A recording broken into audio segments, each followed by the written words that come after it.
to publish snippets of what I do in my shop in order to promote my business. So, all right, we'll give her a whirl. So, this would be something most of you never seen in my shop before. Yeah, a red engine. So I got a couple red engines to do some experimentation on. Basically, I want to see how much power I can get out of them with nothing more than programming and turbocharger. Not an on-highway application. But anyway, so I had to swap heads. This engine had a bad head on it, put the head back on. And, I definitely do not advertise myself as being a mechanic. I'm a dyno operator slash tuner.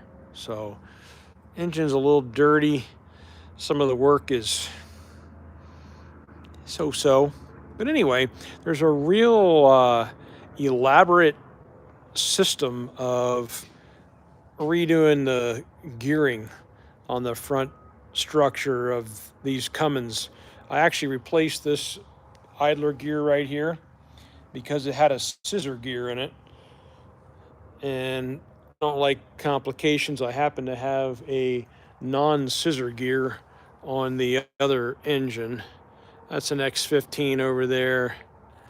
This is an X-15. These are both 2350 engines. There's not a lot of difference between them, but for some reason that there one had a solid gear. This one had a scissor gear, so I got rid of that. So I had to redo all the gearing. Of course, I had the head off and the cam, but this is an interesting thing. So I'll zoom in.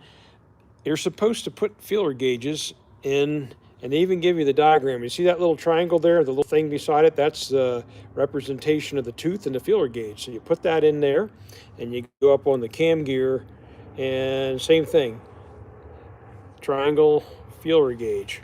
So you put those in with these bolts finger tight, and then you hold this in place somewhere with your hand, and you tighten these bolts to 22 foot-pounds. And you tighten this bolt here to 22 foot-pounds. And you check your feeler gauges, and if everything seems right, you go ahead and run these 60 degrees, which is basically one flat.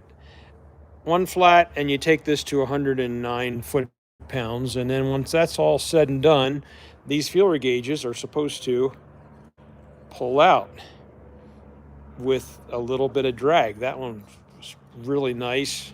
This one here. Yeah, these both came out nicely with very little drag, which is, I think, how it's supposed to go.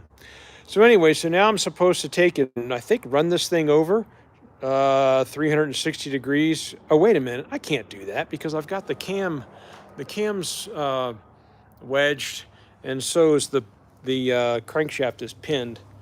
I have to recheck the, Cummins, you pin them out here through the side. Pretty wild. But anyway, just thought I'd check in and show you what we were up to with that. I'll spin this thing over if that's what the directions say, and then we'll commence to putting rocker arms in her. Alrighty.